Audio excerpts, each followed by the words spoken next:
साथियों ज़रूरत ये बात रही है कि असें एक इंसान होने नाते भी जे इंसान ने खुशी ऐं ज़िंदगी रो ख्याल करा असां हर इंसान से एक जड़ो थे मिलण की ज़रूरत है।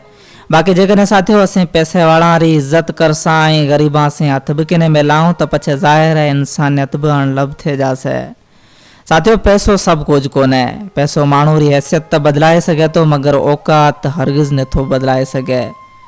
पर साईं मांजा अजकल माण्हू पैसे रे पुठियां दौड़े था ऐं पैसो अॻियां अॻियां ऐं माण्हू पैसे रे पुठियां पुठियां। पैसो अजकल माण्हू री मजबूरी थी गयो है। एज सबब है कि माण्हू पैसे रे करे रिश्ता रो भरम पण नथा रखें। ऐं साईं मांजा अजकल जो ऐसे वाकई ज़मानो पैसे रो आवे गयो है। माण्हू मोहब्बत भी पैसे से करें था, रिश्ता रो जो ऐसे माने भरम भी कोने। जेको दौलतमंद है ओज जो है वो सब कुछ है। पर साईं मांजा किथे के असां ईं भी सोचण खपे त मोहब्बत जो वो दौलत री मोहताज कोन थी हुए ऐं सच्ची मोहब्बत जो वो यकीनन दौलत री मोहताज न है।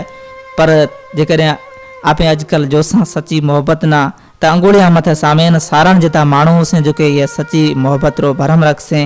बहरहाल साथियों ज़मानो जो वो तमाम घणो दर्दीलो है ऐं दुख जो वो माण्हू न तमाम घणो सुखोईंदा ऐं अजरो ज़मानो जो है ये में हर जो वो माण्हू दुखायल लिखण में आए तो। बहरहाल साथियों एक सुरीली सदा है वो मुझे नाले कर सामिना कोयल जो वो मिठो आवाज़ है जिके में भी बेदर्द ज़माने रो जिक्र है।